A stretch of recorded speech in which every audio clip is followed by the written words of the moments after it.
porque tá no ar mais um TT Pod. E hoje a gente tá com um convidado super especial, um convidado 2 em 1.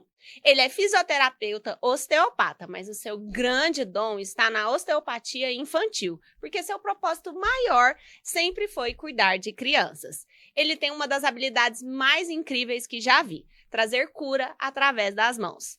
Num combo fantástico de ciência, técnica e acolhimento. Mas mais do que isso, ele nasceu com a missão de promover saúde e transformar a vida de centenas de bebês. Ele é tudo e mais um pouco. Cuida da saúde, valoriza a natureza, se importa com a alimentação, não para de estudar. E ainda vai além. Ele tem aquela escutativa, sabe? Aquela conduta de gente que se importa, que acolhe, entende. Eu preciso confessar, ele é um dos meus clientes preferidos. Parceiro de muitos anos, um grande amigo e um dos homens que eu mais admiro no mundo. Seja bem-vindo, Dr. Franco. Obrigado, gente. É uma honra estar aqui, né? Obrigado pelo convite. Obrigado por todos os elogios aí. Me sinto muito lisonjeado. E vamos lá, né? Vamos falar aqui sobre esse mundo da osteopatia pediátrica. Então vamos começar assim, Franco. Conta pra gente o que é osteopatia e o que é osteopatia pediátrica.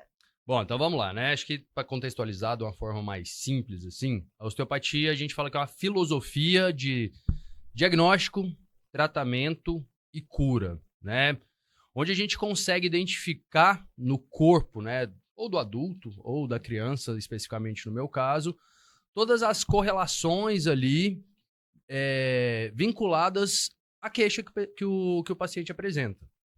Então, a gente consegue ter um olhar bem abrangente, né, sobre toda a parte física, sobre a parte nutricional, sobre o ambiente que envolve esse paciente, né, seja ele adulto ou criança, para a gente buscar a causa desse desconforto ou dessa queixa para a gente conseguir sanar e estar melhorando a saúde, a qualidade de vida desse paciente e, no caso do bebê, dessa família.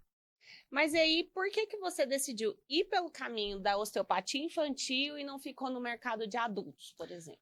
Bom, aí eu acho que eu tenho que remeter um pouquinho à minha história. Eu sempre gostei muito de crianças ou animais. Então, alguém fala, você vai ser pediatra ou vai ser veterinário, né? E ao longo da minha busca por fazer alguma coisa, eu nunca encontrei esse caminho, né? Até inclusive fiz biologia por um tempo, larguei, não tinha nada a ver com o que eu achei que seria. E entrei na fisioterapia, assim, de paraquedas.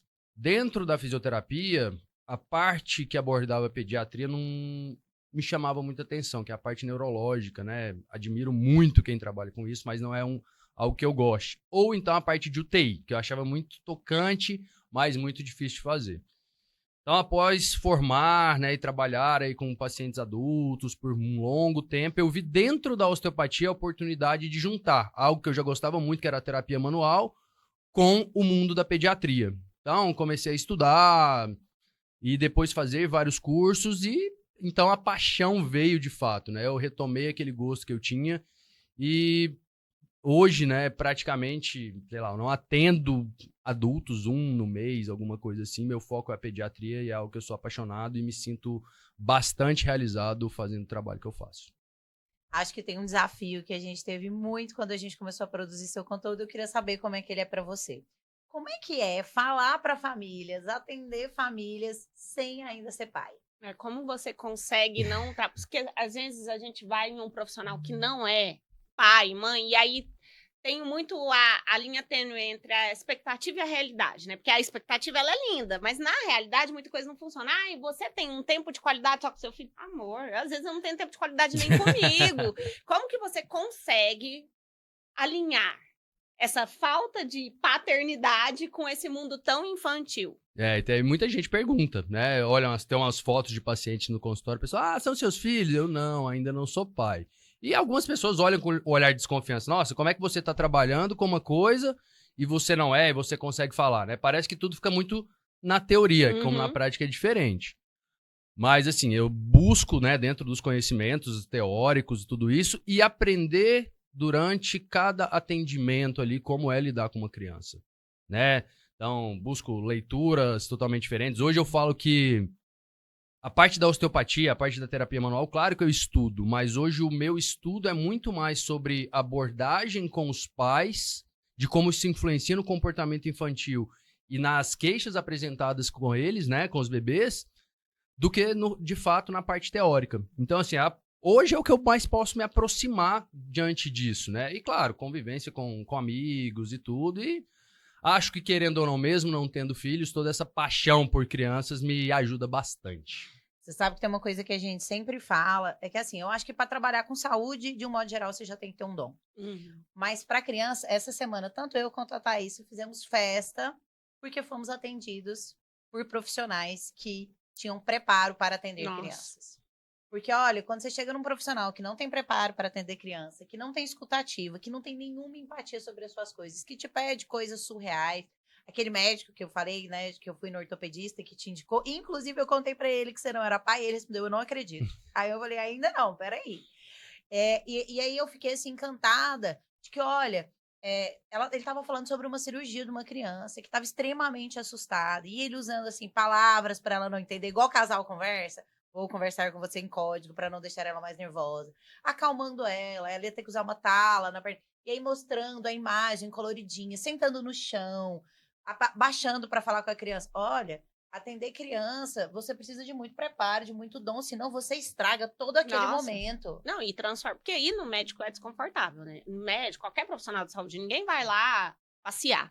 E eu, assim, que sou mãe atípica, ainda tenho um agravante, que o Joaquim, ele é uma criança ainda mais curiosa do que uma criança normal, né? Assim, normal não, né? Uma criança típica.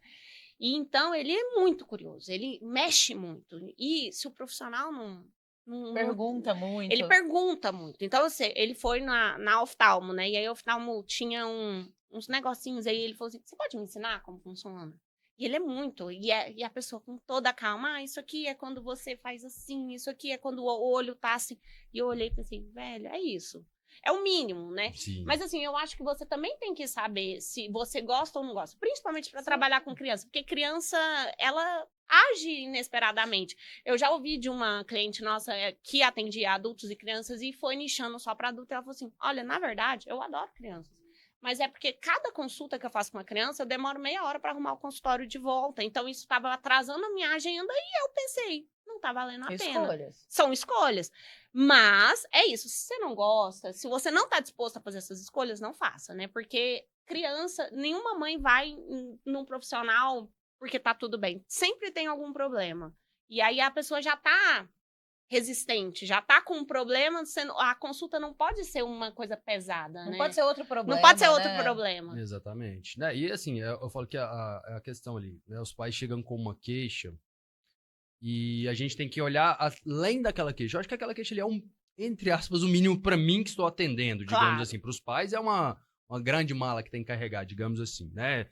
Envoltos ali, como meu público é de 0 a 6 meses praticamente, então tem um pós-parto, tem uma questão de rede de apoio ou de não ter, de toda uma questão assim que talvez a gente vai discutir aqui.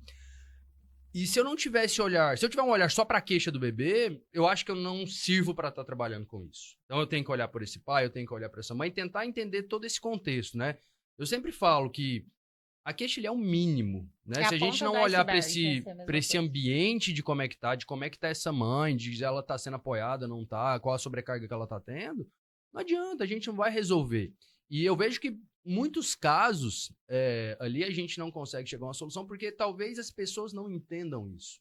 Ali o núcleo familiar não entenda que tal questão não está relacionada somente a uma questão física ou nutricional. A gente tem que olhar se essa família está bem, como é que foi uma questão gestacional, como é que está tudo para poder resolver as coisas, né? Então não adianta a gente colocar aquela bitola de cavalo e olhar para queixa, né? Como vocês disseram, a criança chega ali, eu tenho que olhar para toda essa questão e se às vezes vem um irmãozinho que vai mexer no consultório e tudo, se eu ficar incomodado com aquela situação, eu não vou atender ninguém, eu acho que eu não sirvo, né? Então vocês disseram muito bem isso, o profissional tem que estar preparado de uma maneira muito abrangente para acolher a família. E uma família puérpera, não interessa se ela é da primeiro filho, do 10º filho, ela ainda é uma família puérpera, é uma família que não está dormindo de noite. Gente, não tem nada mais irritante do que choro de bebê. É instinto.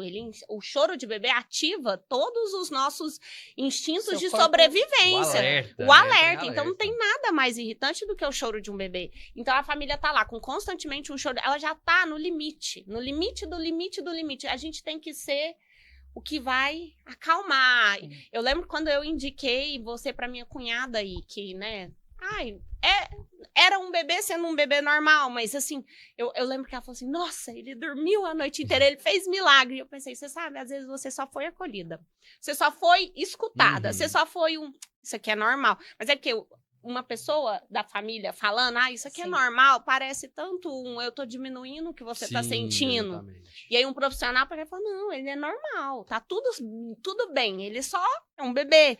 E aí ela, eu dormi a noite inteira. Eu lembro que ela ficou tão feliz. Olha. A única forma do bebê se comunicar é chorando, gente. Ele vai fazer outra coisa. Então, assim, é difícil identificar ali no início. Sei que parece... o que eu vou falar assim, parece que a gente tá diminuindo realmente.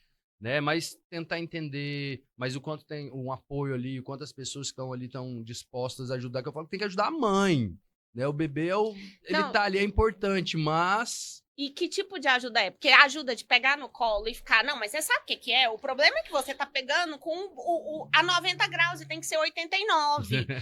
Que tipo de escuta de ajuda que é? Uma ajuda? Ou é uma ajuda, eu te ajudo, mas você tem que me pagar? Pagar com a sua sanidade mental, mas você tem que me pagar, porque esse tipo contrata de... a babá, né? Aí é uma babaca, aí você pode mandar. Agora aquela ajuda aqui, tá bom, eu vou te ajudar, mas aí você vai ter que fazer as coisas do meu jeito. Você vai ter que educar do meu jeito, porque eu tô te ajudando a educar. Então não precisa, né? Não. Olha, eu pós-parto da Gabriela, de uma gravidez planejada, de um bebê saudável e maravilhoso, foi, assim, a pior fase da minha vida. Pra mim não bate o luto, pra mim eu já passei por um luto, por um divórcio, por transição de carreira, e aquela fase em que eu sonhei tanto foi a pior fase da minha vida. Eu nunca me senti tão perdida, eu nunca sofri tanto com as coisas, e a Gabriela era um bebê que chorava muito. E hoje eu acho que ela era só um bebê de uma mãe muito nervosa, muito jovem, muito despreparada. E com expectativas altíssimas. Mas as pessoas que me cercavam muitas pessoas foram muito cruéis comigo. As pessoas todas chegavam em mim e falavam, sabe por quê? Eu ouvi frases como, sabe por que o seu bebê é tão chato? Porque você é uma mãe muito chata. E eu cheguei em casa e pensar, cara, eu devo estar desassociando, porque eu não acredito que olharam pro meu bebezinho e chamaram meu bebezinho de chato. E como eu tava tentando fazer as coisas que eu acreditava, né? Eu tinha tentado parir, eu tava tentando amamentar, eu tava tentando que aquele bebê não fosse exposto a tudo, que um bebê não pode, de fato, ser exposto. Telas e comidas. Gente chata. Gente chata. Esse é o mais difícil de evitar. Todo mundo tinha uma receita pra mim. E muitas pessoas que nem eram mães, porque a Thaís foi a primeira a ser mãe do nosso rolê, né? Assim, tirando a Su. Tirando a Su, né? A Su e a Natália, que tinham sido muito fora do nosso rolê, a Thaís era a primeira mãe adulta do nosso rolê. E todo mundo, eu, que não era mãe, achava que eu tinha opiniões pertinentes pra dar. Você me acolhia, pelo menos, porque a gente tinha, desde muito antes de ser mãe, desejos em comum pra maternidade. Como quando todo mundo tava lá me batendo com um remo, de que aparentemente o meu bebê chorava porque eu gostava muito dele e queria fazer as coisas certas, ela tava pelo menos me acolhendo. Eu tenho um caso maravilhoso que uma pessoa que não era pai, um dia chegou e me falou assim, sabe por que esse bebê chora tanto? Que você devia trocar mais fralda. E eu falei, quê? Aí ele falou, tipo, me deu uma receita lá, e tipo assim, tá vendo como ela soluça? Eu falei, ela soluça tanto que ela chora. Deus. E aí ele falou, nada, sabia que eu vi num lugar que é porque tá molhado. Eu fui embora, eu sempre ia embora pra casa pensando, eu devo estar surtando, isso aqui não pode acontecer. Não, a minha vida não pode ser essa a partir de agora. Não, mas o nascimento do Joaquim também foi a pior fase da minha vida. Foi muito difícil, assim, foi horrível, horrível. E é muito ruim. E eu imagino que a maioria das mulheres passam pela mesma... A maioria dos casais, assim, porque eu também sei. Meu marido também fala, foi a pior época da vida dele. Primeiro que, assim, eu venho de um relacionamento longo, a gente tá junto há 18 anos. A gente casou com 8 anos de namoro, a gente já tava 10 anos juntos quando a gente... Eu odiava meu marido. Eu odiava meu marido. Ele chegava em casa e eu pensava, ai, que inferno, você não pode trabalhar 24 horas por dia? Que ódio! Eu tinha ódio das pessoas que eu mais amo na vida. Hoje, eu tava pensando, falei, meu Deus, na próxima vida, como é que eu faço pra vir com esse homem de novo? Como é que eu vou me regular se ele não vier na próxima vida comigo? Eu tava lá pensando, e eu odiava ele, eu tinha ódio de uma das pessoas que eu mais amo, assim, ele respirava, e eu falava, dá pra respirar mais baixo? O cheiro dele me irritava, o cheiro dele. Um dia eu falei assim, nossa, você não pode tomar banho com outro... Louca, completamente louca. Eu não dormia, eu não comia, Mas quem fica em insanidade. É insanidade, assim, de 18 anos juntos, foi a única vez que a gente falou de divórcio. E eu tava decidida. Eu estava decidida a separar. Era um plano. Era um plano, eu tinha um plano. Eu tinha plano A, B, C, D. Mas como eu sou uma pessoa que gosta muito de terapia, eu falei, primeiro eu vou fazer terapia. Porque já que eu vou Bela passar... escolha. Vou passar por um Mas divórcio. você sabe que a gente costuma falar, e a gente já errou, mas a gente costuma falar que assim, ó, nos primeiros 6 meses do bebê, você não quer separar. Você quer dormir. Você quer dormir. É o mais Eu sei que importante. na Você sua quer fazer cabeça, xixi em paz. na sua cabeça você acha que seu casamento não tem mais solução, assim, mas com bom alinhamento de divisão de tarefas, que eu acho que é talvez Fundamental. o grande vilão da purpéria, dessa mãe desse bebê de 0 a 6 meses, um dos grandes vilões, ele tá ali, privação de sono, dificuldade em dividir as tarefas. Toda a nossa sociedade, toda a nossa construção divide essas tarefas muito mal. Essa mãe está, assim, cada vez mais sobre... A gente não está evoluindo, eu sinto. Eu sei que, acompanhando seu conteúdo, quantos pais legais e conscientes a gente vê, e que são ótimos exemplos, mas, de um modo geral, não é isso que tem acontecido. Essa mãe recebe cada vez mais menos assistência de rede de apoio. Ela é cada vez mais cobrada de voltar ao mercado logo, de produzir. E esse pai não ocupa ainda os 50% que lhe cabe. É o meu vídeo favorito do Franco. É o pai trabalhando no home office, a mãe trabalhando. É o meu vídeo favorito. Eu amo aquele vídeo. Eu vejo em loop. O dia que eu tô muito nervosa, eu vou lá assistir, eu rodo o feed, porque ele tá lá embaixo. Por E eu que o meu home office é assim? Porque é o meu vídeo favorito, Franco. Eu olho e penso, é a mais pura verdade. Eu tenho que... Ô, mãe, eu fiz uma capivara. Ô, mãe, a capivara agora tem um laço. Ô, mãe, agora eu fiz cílios na capivara. Enquanto o meu marido... Gente, ele é pleno. Ele fala, tô trabalhando. Ninguém mais mexe com ele. Ninguém... Por que ninguém me respeita? Por que ninguém me Já respeita? tá falando, é a questão social ainda, né? Até, assim, eu sempre que eu tenho a oportunidade de conversar... Uma coisa que eu queria falar antes, do que vocês estavam falando. Tem a expectativa de vocês em ser mãe e tem a expectativa da sociedade que vocês sejam uma mãe perfeita. Não, e a gente que Quer foi amamentar? mãe... Alguém tá enchendo o saco. Não Não quer quer. amamentar? Você não é mãe suficiente pra isso. Então, a cobrança é muito grande de pessoas que pô, você não vai apoiar, de fato, não fala nada, sabe? Não dá palpite. Não, e a ninguém. gente que escolheu ainda uma Sabe? via de parto que hoje tá mais era incutida bem na sociedade, menos. mas na minha época, eu juro, minha tia falou assim, mas você tem Unimed, pra quê que você vai fazer parto normal? Aí ela, isso é coisa de pobre. Jura, minha tia...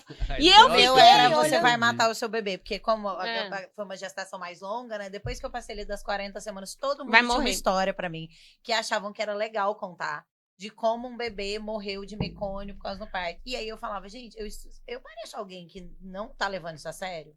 Vocês acham que eu não estudei? Vocês acham que eu não pesquisei? Vocês acham que eu não conversei com um médico sério que eu confio?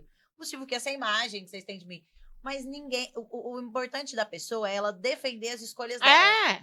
Você sabe que quando eu não consegui parir, ou quando eu não amamentei até o momento que eu queria, eu sempre começava meu relato conversando com alguém. Mas o que eu estudei me disse que essa é a melhor opção. E eu não consegui, ou eu optei por não fazer por isso, isso e isso. Porque pra mim não há nada mais hipócrita do que, de repente, todas as suas escolhas são as corretas. Uhum. Você era contra telas, agora você dá telas, você é a favor de telas. Você era contra parir, agora você pare, você... Não! Olha, ciência não é opinião. Eu adoro isso. Não sou eu, nem a Thaísa, nem você que vamos decidir que parir ou amamentar ou não dar tela para um bebê é uma boa escolha. É a ciência é fato. Agora, o que a gente tem a partir da ciência é, diante das minhas possibilidades e do meu conhecimento, eu escolhi tal coisa. Isso, obviamente, dentro de um contexto de privilégio, porque fora de um contexto de privilégio, você não está escolhendo coisa nenhuma, você está fazendo o que dá, né? Sim. Você sabe que eu escutei uma coisa ótima dos parentes do meu marido, de uma parenta do meu marido, que foi assim, eu ia fazer o parto normal e ela falou assim, a minha médica disse que que o parto normal é muito perigoso e que a chance de morte é muito maior que o parto normal. E aí eu peguei e falei, não, você deve ter entendido, muita educação, você deve ter entendido ao contrário, porque É segundo literalmente o a contrário. OMS, é 10 vezes mais perigoso um parto cesárea, independente de intercorrência ou não. A cesárea é 10 vezes mais perigoso. E ela virou e falou assim, a OMS Já tô rindo antes não de sabe ouvir. de nada. A minha médica disse... Eu achei e que eu só ia ela... ouvir isso na pandemia. Não, mas ela era bem desse tipo. E ela, a minha médica me falou, e ela faz muitos partos. E uma pessoa muito famosa aqui de Goiânia tinha acabado de ganhar neném, e ela, a médica dela era obstetra. E ela falou, inclusive, ela fez o parto da fulaninha. E eu pensei, sabe o que eu acabei de te falar? Eu não tenho nada a ver, nem a minha família. Eu falei, então tá bom. A OMS deve estar Caramba, a errada. gente tem que concordar que evitar gastar energia, viu?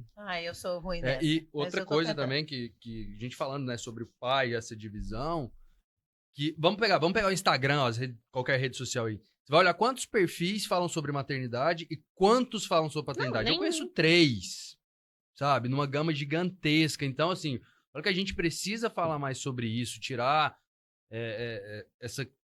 o que tem havido sobre paternidade, né? Tipo, nossa, o pai trabalha o dia inteiro, ele vai chegar em casa e ainda tem que fazer coisas. Pô, a mãe ficou o dia inteiro com o menino trabalhando, sabe? Ele tá cansado, quer chegar em casa e receber comida pronta, tudo limpinho. Não, pelo amor de Deus, sabe? Então, assim, acho que a gente tem que falar realmente sobre esse papel do pai entender tudo certinho, o quanto isso influencia no desenvolvimento da criança e pra também manter essa relação, né? Como você tava dizendo, né, do seu marido. Ele entender como é que você tava. Isso foi de suma importância, porque senão realmente vocês tinham partido pro divórcio, Não, tinha né? partido pro divórcio. Pô, seu cheiro tá me incomodando. Vou dar uma respirada aqui, porque Tá eu louca, sei tá pelo que ela louca. tá passando, entendeu? Acho que o homem tem que saber isso. Eu falo que é o engravidar junto. Não adianta sua mulher engravidar e todo mundo ficar colocando expectativas somente nela, sabe? Porque senão as coisas não vão dar certo. Ela vai chegar ali sobrecarregada, né? Eu vou falar dentro do consultório. A mãe chega exausta ali. E muitas das vezes você acolhe ela em conversa sobre tudo ali do sintoma do paciente. Ela fala assim, nossa, Franca, era somente isso que eu precisava. Entender que esse bebê ele chora porque é a forma de comunicação dele. Entender como é que eu tenho que abordar, como é que eu não tenho que abordar, o que vai melhorar, o que não vai. E a família que tá por trás ali, né, ser realmente uma rede de apoio, né? O pai é pai, pai não é rede de apoio, não. Pelo amor de Olha aí, Deus. olha aí, Pelo que amor de maravilhoso. Deus. Pai não ajuda. Franco, me fala assim, qual que é a melhor parte do seu trabalho? Vamos lá. Assim, acho que desde o início ali, né, de receber o bebê, de receber a família, tudo é muito, muito gostoso, né? Independente da situação ser crítica desse bebê ficar chorando ali, mas da gente tentar entender e conseguir no momento ali de repente, nossa, esse bebê só chora lá em casa, por que ele ficou tão bem com você? Né? E aí você conseguir fazer esse link justamente com o que a gente estava falando aqui. Olha, seu bebê ele não tá chorando por cólica, ele tá chorando por algumas outras coisas. Que é contextualizar tudo isso e trazer esse conforto, esse acalento para a família. Né? Que eu falo, a família bem, o bebê tá bem, tá todo mundo bem. Então, acho que conseguir trazer dentro de uma questão teórica, né, de explicar, olha, o sistema gastrointestinal funciona assim, você pode fazer a manobra, você não pode, você tem que fazer assim, assim, assado. As pessoas entenderem e você conseguir que eles levem isso para casa de uma maneira diferente. Não achar nossa, era só a técnica da bicicletinha que eu fazia e não dava certo. Agora eu entendo por que não dá certo. Então, trazer essa contextualização geral e, claro, né, depois que a família sai ali, manda mensagem nossa, meu bebê fez tanto cocô e dormiu tanto que eu tô tão feliz. Eu também acho Tô que trocando eles devem 30 ser fraldas aqui, tá Nossa! ótimo. Gastei um pacote de Pampers em meia hora. Ô, santo Franco! São quase R$100. Eu acho que é Mas muito sabe, isso. poucas pessoas sabem a felicidade que é uma fralda cheia de cocô. Depois a gente Nossa, comemora. eu chorava de emoção. Moça, na hora que saía, que cocô, eu falava, meu Deus, obrigada, hoje eu vou dormir a noite Nossa, inteira. aí é aquele que suja o bebê Nossa, todo. aquele que ele, explosivo. depois ele capota ali e você fala assim, nossa. Oh, meu Deus. Deus, obrigada. É igual eu falo assim, né? Que eu fui entender depois de muito tempo a palavra enfesado. Ah! Né? Nossa, você tá enfesado. Pô, você tá cheio de fezes. Como é que alguém fica bem estando daquele jeito? Né? Imagina o bebê, que ele não consegue. Eu falo que ser bebê, ainda bem que a gente não lembra, que deve ser difícil, mas você não consegue soltar pum, você não consegue fazer cocô, você precisa de ajuda pra tudo aquilo, sabe? Então, realmente é muito difícil, né? Cabe a gente entender toda essa situação. Uma vez eu li uma frase muito boa, que era assim, ser bebê deve ser um inferno, que seu pé tá coçando, você começa a chorar, porque é sua forma de comunicação, sua mãe enfiou uma mamadeira na sua boca. Deve ser muito ruim! Você sabe que hoje que a Gabriela é grande, eu entendo porque ela era um bebê que chorava tanto. Além da disquesia, né? Que era a dificuldade de fazer cocô, que todo mundo queria tratar como cólica, não era cólica. Você não fazia parte do meu ciclo para falar, para de tratar essa menina com esse remédio preto que tem que vir do exterior e custa um monte de dinheiro, que isso nem funciona. Que mancha as roupas tudo. Que mancha a roupa tudo. Hoje eu vejo, assim, o quanto ela tem um negócio da roupa apertada, ela tem um negócio do muito calor. Sensorial. Ela tem uma intolerância às mudanças, bem uma rigidez comportamental com dormir tarde. Como é que ela se adaptou a ser minha filha? Eu fico pensando que por isso que ela falou tão cedo. Porque ela passou um ano Meu Deus, pensando, você não estava não entendendo. é possível que a minha vida é essa. Essa mulher não tem uma rotina. Essa mulher me põe um monte de roupas que não fazem o menor sentido. Tem objetos no meu berço, mesmo a Messi dizendo que eu vou morrer sufocada. O que ela tá fazendo comigo? Ainda mais ela que é tão metódica, certeza que dentro da cabeça dela, ela fala, meu Deus, essa mulher é louca. Ela devia falar, meu Deus, todo bebê tem uma rotina. Eu sou o único bebê que não tem uma rotina. Eu adoro uma ela rotina. Não me dá comida no mesmo horário todos os dias. Qual é o problema dessa pessoa? Não, mas isso aí é muito importante, de saber quem é seu filho, né? Hoje que eu entendo o Joaquim, eu sei como ele funciona, eu até me entendo, né? Porque depois que o Joaquim foi diagnosticado, eu fui atrás de um diagnóstico e somos iguais, que eu fui pensar, meu Deus, como eu dificultei a minha vida, a vida dessa criança, porque eu fazia essas coisas. O Joaquim também, 8 meses, já tava ensaiando as primeiras palavras, certeza que era louquíssima, para!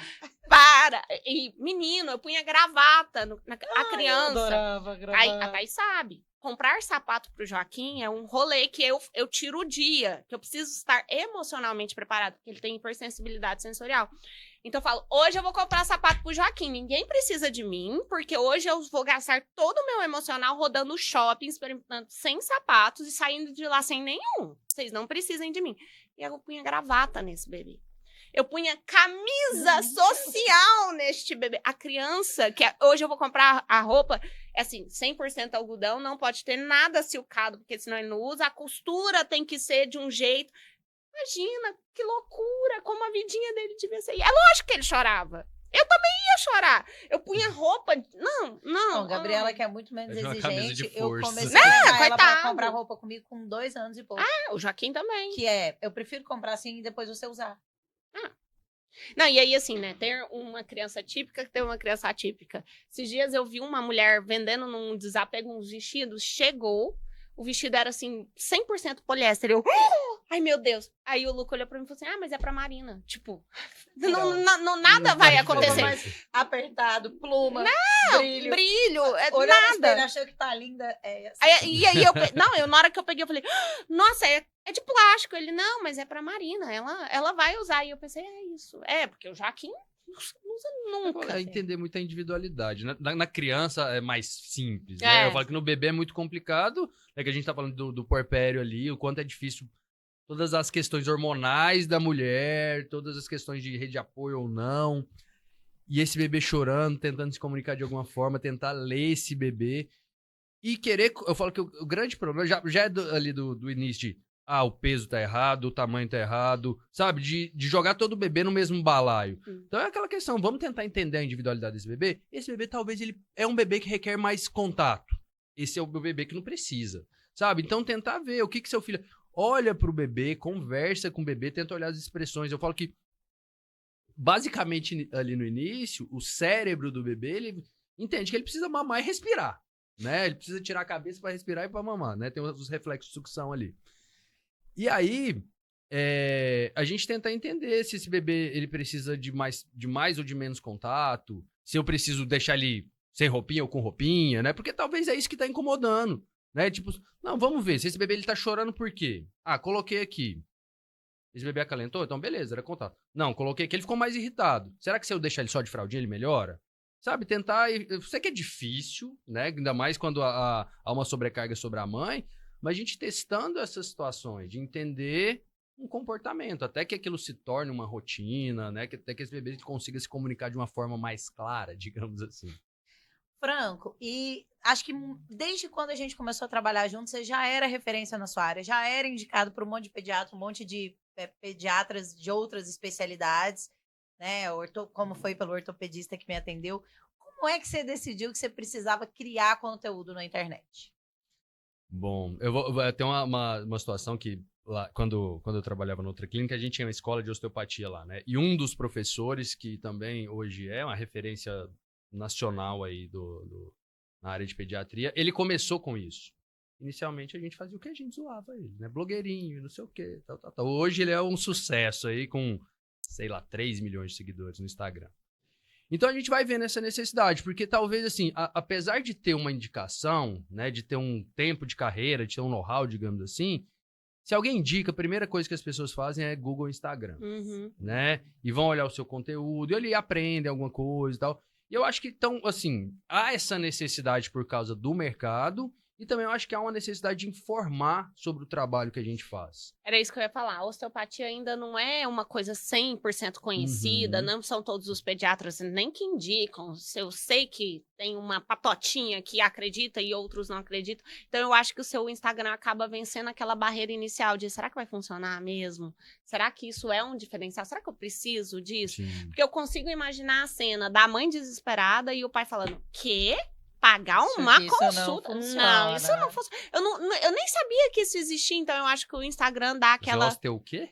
É! E aí você recebe, assim, uns pacientes que vieram pelo Instagram, que falaram, eu vi aquele vídeo, mas tentei fazer em casa e não consegui. Ou a gente tem um cliente que quando alguém quer entender como funciona o sistema dele, que é patenteado, ele fala, vai lá no meu Instagram e olha o vídeo, e aí se você não compreendeu, aí eu porque lá, tipo, visual é mais fácil de entender, né? Por WhatsApp, né? Não é no tete-a-tete.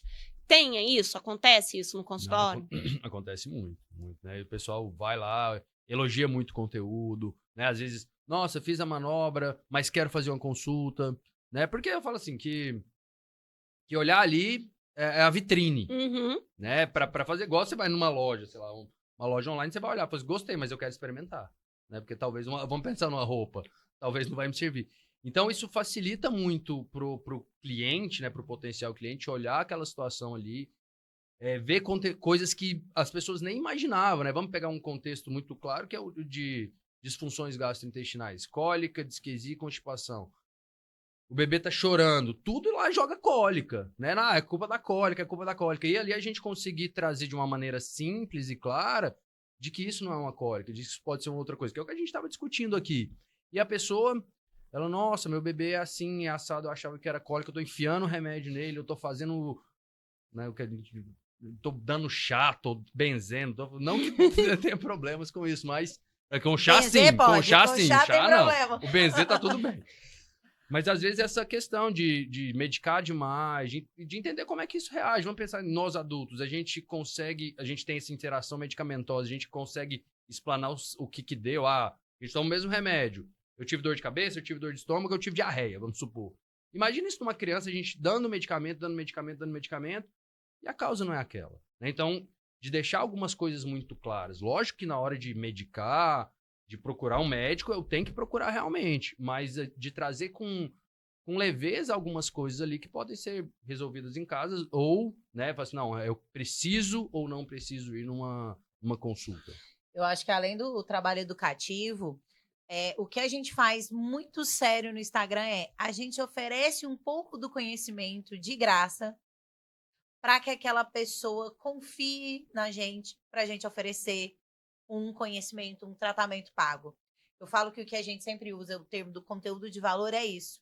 Você está dando um pouco do seu produto, do seu serviço de graça para aquela pessoa, para que aí a pessoa pense, poxa, olha assim, eu tentei isso aqui, isso funciona mesmo. Essa pessoa sabe do que ela está fazendo. Não, eu queria que você falou das 3 desconfortos gástricos, e eu acho que é bacana explicar qual que é a diferença de cólica, disquesia, porque assim, e quantas vezes é realmente cólica? Porque eu sou meio muito assim, a Thaís sabe muito, que eu assim, acho que cólica é muito raro acontecer, né? Eu acho que vocês como mãe, pensando agora, sim, né, no que a gente gera aqui, vocês conseguem identificar. Então, cólica a gente vai pensar muito Primeiro que eu não entendo porque começa só depois dos 15 dias até hoje, mas enfim. Então a gente vai pensar num critério de uma irritabilidade, de um choro inconsolável, que você pode colocar no peito, mamadeira, bico, de cabeça para baixo, fazer o que quiser, que esse bebê não vai se acalentar. Isso geralmente, né, dura ali um choro dessa irritabilidade 3 horas por dia durante 3 semanas. Então seria assim, pra gente pensar 3 semanas para avaliar esse bebê e deixar ele... Nisso é muito penoso, né? Pra mãe e pro bebê, pra família. Com certeza. Então esse seria o critério de avaliação de cólica. E hoje a gente ainda olha a percepção dos pais. Por quê? A minha como profissional ali, eu consigo talvez perceber que aquilo não é cólica. Mas a mãe, ela se é cólica, é cólica, é cólica e pronto, e acabou. E aí a gente entra naquela questão de como essa mãe, essa família tá e o quanto isso tá fazendo, entre aspas, né? Claro que eu não tô julgando aqui, fazendo mal pro bebê. Porque se eu estou em alerta, esse bebê não vai ficar tranquilo. E aí ele tá chorando por causa de inúmeras outras coisas, né? A questão da disquesia. A gente fala que é a incoordenação entre a vontade do bebê de evacuar e a capacidade de conseguir fazer isso. Nós, como adultos, a gente sabe muito bem, para eu ir ao banheiro, eu contraio a musculatura abdominal e relaxo a musculatura final, né? O assoalho pélvico e a musculatura do esfíncter anal. O bebê, ele contrai tudo, né? Tanto que, às vezes, ele parece que vai explodir. E, às vezes, explode fazendo aquele cocô pra tudo quanto é lado. Então, pensa o quanto isso é difícil. E a gente tem que entender que existe um tempo de aprendizado para aquilo ali. O bebê nunca usou esse sistema. Então, ele tá aprendendo, né? Dia a dia ali, como se fosse aprendendo a falar, aprendendo qualquer uma outra coisa, nós estivéssemos aprendendo um conteúdo. Então, a disquesia se trata disso. E as pessoas têm que entender como ajudar nessa situação, né? Fala que é uma questão física. Para mim, nesse aspecto, não vejo nenhuma medicação fazer efeito, né? Já que é uma questão física. E a constipação, a gente enquadra ali de um bebê que não consegue evacuar, ou consegue evacuar em partes. Geralmente essas fezes elas estão mais ressecadas ou até em bolinhas. E o bebê sofre muito com isso, né? E algumas das vezes a gente tem que pensar nessa questão de fazer a medicação realmente para conseguir, para que o bebê tenha conforto. Então, antes de medicar, tem um longo caminho a ser percorrido, Bom, né? Assim, eu acho que a gente tem o um ideal processo seria, natural, né, de fazer muitas coisas. Não que em momento nenhum eu quero falar que o medicamento é ruim. Mas, assim, da forma como igual o Chico, o que o bebê tá tomando? Colídeos, Colical, Milufital, um probiótico, um homeopático, sabe? Eu acho muita coisa para um sistema que vai se adaptando. Chá de piriri. Então... Ô, Franco, e aí, de onde surgiu a ideia da Dona Franca? Por que surgiu a Dona Franca? Da onde que ela veio? Então assim, eu acho que a Dona Franca surgiu com uma maneira da gente trazer um conteúdo mais leve e até para eu poder gravar com mais facilidade. Como a gente poderia expor um conteúdo de uma maneira, não vou falar cômica, mas de uma maneira que as pessoas que estão vendo ali se vissem na situação, né? Da gente trazer a Dona Franca como uma pessoa que acolhe de uma forma engraçada, mostrando a realidade da maternidade de uma maneira mais leve, né? Das pessoas, nossa, é desse jeito ali. Às vezes ele é um pouquinho mais ácido, mas é o jeito que eu gostaria de ser, né? Então, trazendo, acho que talvez uma personificação de muitas mães. É o conteúdo pra mãe compartilhar e falar assim, tá vendo? Aqui, ó, eu amo. Nossa, Dona Franca. Eu acho que as duas vertentes mais compartilháveis, humor e emoção. Claro. Que eu sempre brinco assim, ó, você quer pensar no que um conteúdo vai ser compartilhável? É você pensar, eu daria assim, direta pra alguém? Então, esse conteúdo vai ser compartilhável. E a Dona Franca, eu acho que foi uma grande sacada de muitas mãos ali, de pelo menos 6 mãos, de trazer isso, trazer o que precisa ser dito, mas o que dito de uma forma séria fica presunçoso, fica agressivo. Dito por uma pessoa que não tem filhos. É como, Sim. Oi, amor, você tá falando do quê? Mas a Dona Franca, não. A Dona Franca... Não, e eu sabe o que é o melhor, assim? É que eu penso que a Dona Franca tinha que existir. Porque a Dona Franca é franca. E aí, nossa, gente, é maravilhoso.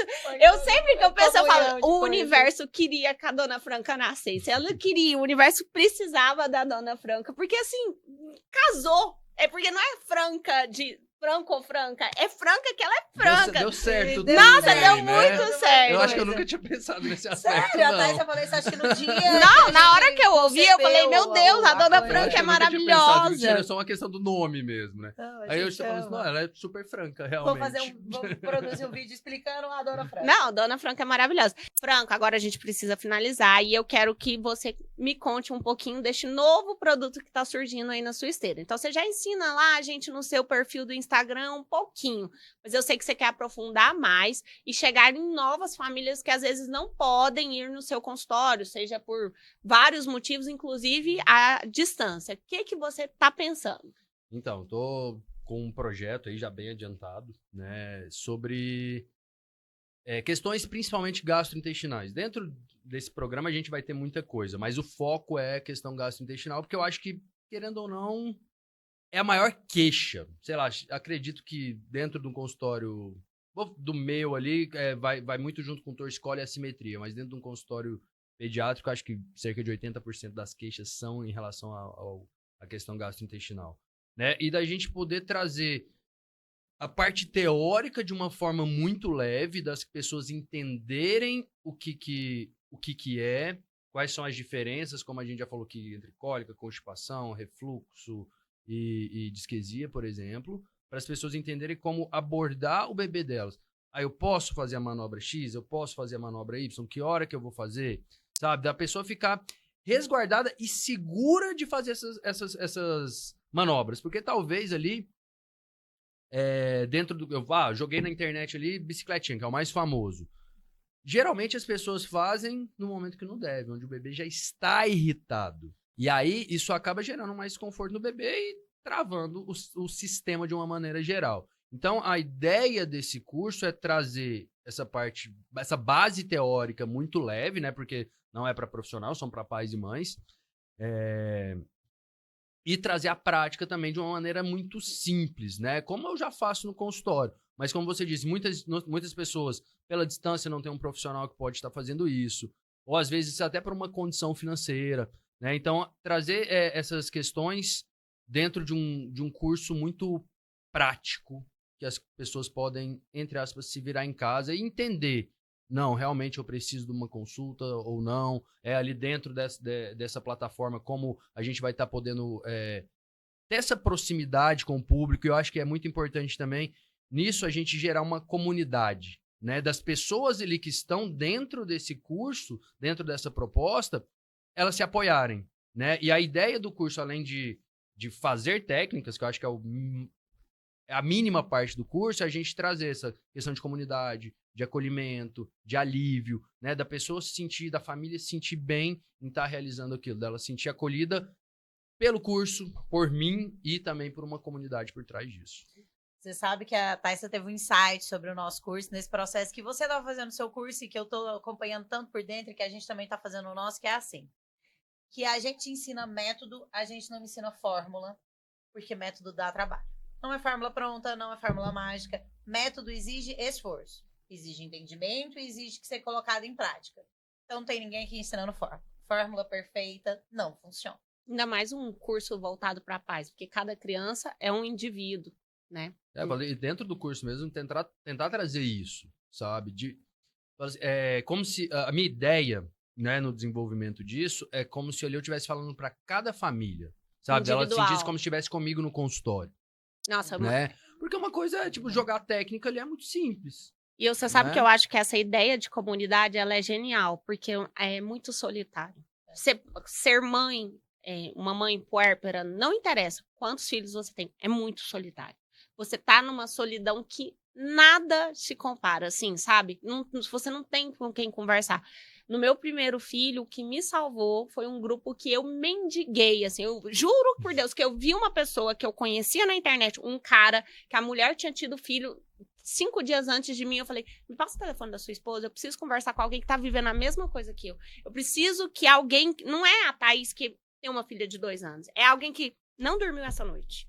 Eu preciso de alguém que eu falar, poxa, eu não dormi essa noite, a pessoa me acolher. E é muito solitário. Então, você criar essa comunidade de mães vai fazer para elas, no mental delas, vai fazer uma diferença gritante. Não, com toda certeza. E para quando? Já temos data? Uai, tô terminando aí todo o conteúdo, pelo menos o teórico, até o final desse mês. É muito difícil, né? É muita coisa. A gente- E eu sou daquela pessoa, eu começo a escrever e de repente eu acho que eu poderia colocar mais isso. A gente tá Deixa eu ficar até o final do ano, A né? gente Dá pra tá escrever um penando. livro. Eu tava falando com uma amiga agora, ela falou, e aí, o curso? Porque eu já combinei com ela que quando a gente for gravar, ela vai fazer o acompanhamento pra maquiar a gente. E eu falei assim, olha, eu não sei porque toda hora eu quero mudar. Eu só tenho anotações de, eu acho que a gente precisa fazer. Ela falou assim, não, então... E ela me deu um insight poderoso. Ela falou assim, a gente não consegue vender aquilo que a gente não acredita. Então, você precisa sentar e refletir melhor sobre isso. Ver o que você realmente acredita que vai vender e aí estruturar o caminho por isso. Eu pensei... Aí, ó, você tá fazendo uma maquiagem e ganha uma consultoria de graça. Franco, a gente só tem a agradecer pelos anos de parceria, pelo trabalho maravilhoso que a gente faz junto e por você ter vindo aqui, por ter dado seu tempo pra gente, explicado coisas que são tão importantes. A gente ama esse nicho. A Muito. gente se sente A acolhida, gente se identifica representada, e é um prazer enorme ter E é você um aqui. prazer trabalhar com você, de verdade, assim, eu acho, como a Thaís disse, você é um dos homens mais incríveis que eu tenho, e eu sei, porque você não tá sendo só o cara que quer parecer legal na internet, eu sei que você genuinamente acredita nisso, é muito bacana trabalhar com alguém alinhado com o que a gente pensa. O seu trabalho é incrível. Eu sempre que eu tenho oportunidade, eu indico, eu falo, gente, vai lá, olha, escuta, você não pode pagar, mas vê. É muito interessante. E muito obrigada por vir aqui conversar com a gente. E eu sei que você ficou muito curioso para conhecer a Dona Franca, então se prepara que no próximo episódio a gente vai ter uma rapidinha, tipo Marília Gabriela com ela. Gente, então eu quero agradecer, né? Tô tentando não me emocionar aqui por tudo que vocês falaram. Mas acho que uma coisa que eu quero pegar é sobre essa questão de ser genuíno no que eu faço. Porque senão não tinha durado. O mercado é cruel em relação a isso, né? Então, assim, eu me sinto muito realizado profissionalmente, né? O trabalho que a gente faz, a gente tentar levar isso, que seja para uma pessoa que está lá longe, que não pode pagar ou não pode ir até um profissional, mas ali ela pode ter um acolhimento, ela pode, de repente, ali, num comentário, conversar com outra pessoa que está vivendo a mesma situação. E isso se tornar um efeito bola de neve, digamos assim, né? Dentro de todo esse aspecto, né? Então, a importância de criar conteúdo, a dedicação de vocês, essa parceria que deu certo desde o início, que só vem dando mais certo, né? Então, agradeço por estar aqui, agradeço pela parceria de vocês e espero que dure muito tempo e que logo esse curso vai estar saindo, gente. Amém!